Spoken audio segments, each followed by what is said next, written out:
Well, it happened. I've joined the Pink Pony Club. Whether it's Plankton or Chappell Roan singing, I just can't get enough of this song. Chappell Roan has been blowing up recently, and it's really no wonder why. Her music is fun, and her songwriting is full of diverse themes, offering a much-needed break from traditional pop songs of heartbreak. To write like Chappell Roan, you need to be unapologetically yourself, to bleed confidence in your lyrics. Pink Pony Club is a particularly interesting song as it's multifaceted. It touches on themes of self-expression and freedom. Today, I'll be diving into what I believe to be some of the deeper philosophical implications of the songwriting and what it exactly means to be at the Pink Pony Club. I think the first thing to look at with the song is its outer layer. Roan's songwriting invokes imagery of a small-town girl desiring to branch out and move to the mecca of self-expression, Los Angeles. There, we're told of a mythical drag club where boys and girls can all be queens every single day, the Pink Pony Club. This requires leaving her hometown, much to the dismay of her mother, who appears to have much less liberal inclinations than her daughter. The opening of the song features an intricate piano introduction that harkens back to Gloria Gaynor's I Will Survive. If I was only able to hear the first few seconds of each song, I wouldn't know the difference.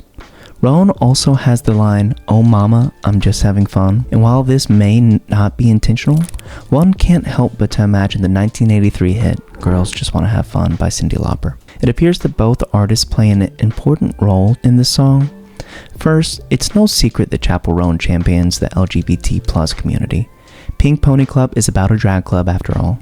Both Gloria Gaynor and Cyndi Lauper have been identified as gay icons and have played important roles in the LGBT+ community. Secondly, both songs specifically lend themselves to crucial aspects of Pink Pony Club in terms of the meaning of the song. I Will Survive is a typical love song and recounts the dread one may feel after heartbreak in a relationship. The song also is a declaration of freedom and independence. Gaynor sings, "Kept thinking I could never live without you by my side, but then I spent so many nights thinking how you did me wrong, and I grew strong, and I learned how to get along." The bondage that the protagonist of the song feels is to their partner. They were obviously in love, and the sense of self had become fused to both their partner and the object of love itself. Once this love dissolved, and the partner was out of the picture, the protagonist of the song becomes unsure that they will be able to function without their partner and their partner's love.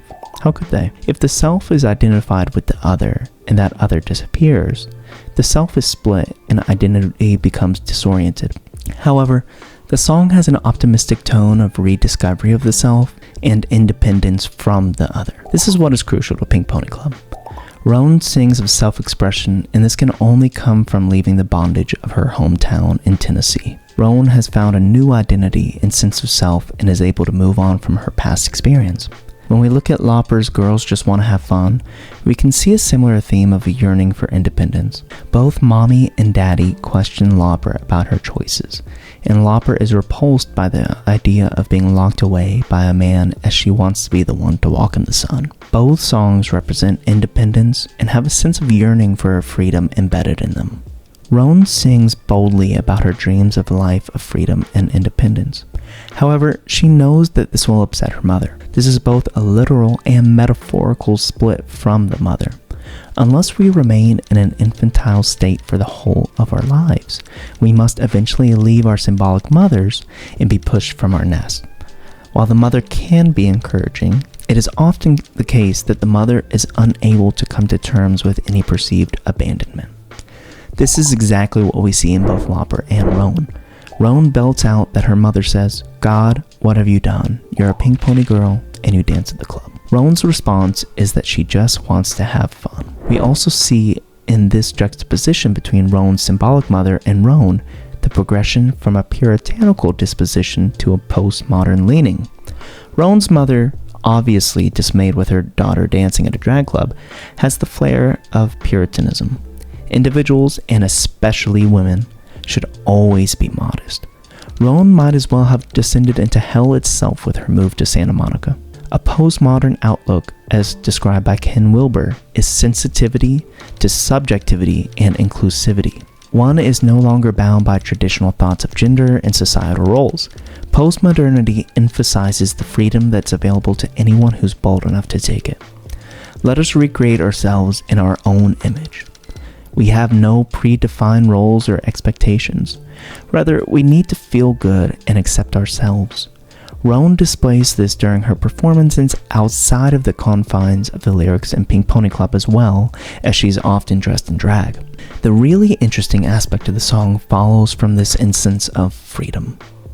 Once we've broken the chains of mother and social norms, we're in the space of radical freedom. This appears to be a beautiful and desirable zone for many. After all, freedom is one of our most treasured values. Though it appears that Kierkegaard was right when he claimed that anxiety is the dizziness of freedom. Roan, with one word, brings this radical freedom to a halt. The line is, "On the stage in my heels, it's where I belong, down at the Pink Pony Club." The claim is that she belongs at the Pink Pony Club. Let's take a minute to examine this choice of words. Belonging is a loaded term and implies that one has a sense of determination of life. It's not the case that one happens to find oneself in a given location, but this is a place where one should be. This is a certain homeness to the Pink Pony Club, and it's as if she was destined to be there. But how can this be? Were we not just singing praises to freedom and the ability to self-determine? This is a phenomenon that I refer to as Big Daddy. The use of the word daddy is to imply an authoritative structure over one's life. However, the euphemism daddy is used rather than father. Similar to a child asking their father for something and using the word daddy to soften the father in hopes of gaining whatever they're asking for, this use of the word daddy implies a softening of our conceptualization of the authoritative structure and our willingness to self-impose it. Much like Big Brother, Big Daddy is used to denote a structure that indirectly restricts oneself without the need for a physical presence. Unfortunately, we're able to obtain this and free ourselves from such structures. We no longer have our instincts, religion, or modernity to guide us and create a path for us. This radical freedom creates anxiety as we're now out at sea without any map to guide us. Not only do we have freedom to, but we have freedom from, to borrow from Eric Fromm. Big Daddy is self-imposed to give us that warm feeling of familiarity, and we return back to authoritative structures to guide us. Well, what does this have to do with Pink Pony Club? Well, now that Roan has left her mother and traditional expectations for her life behind, she's free-falling. In order to alleviate this sickening feeling of anxiety, a new authoritative structure is self-imposed. Big Daddy is here to help her and is indicated by the phrase, "It's where I belong." Roan has imposed an ancient idea of destiny and determinism upon herself. Chance, and consequently freedom, have been subdued by a belief in destiny and belonging. This creates the paradoxical position of radical freedom within Pink Pony Club. Freedom is simply too much, and we need Big Daddy to comfort us and alleviate our anxieties. Perhaps I've read too far into a fun pop song detailing the adventures of a girl moving to LA and enjoying herself. However, when we recognize Big Daddy, it becomes apparent that self-imposed authoritative structures govern most and much of our lives when we gain too much freedom. Well, what do you think? Let me know in the comments below, and I'll see you at the Pink Pony Club.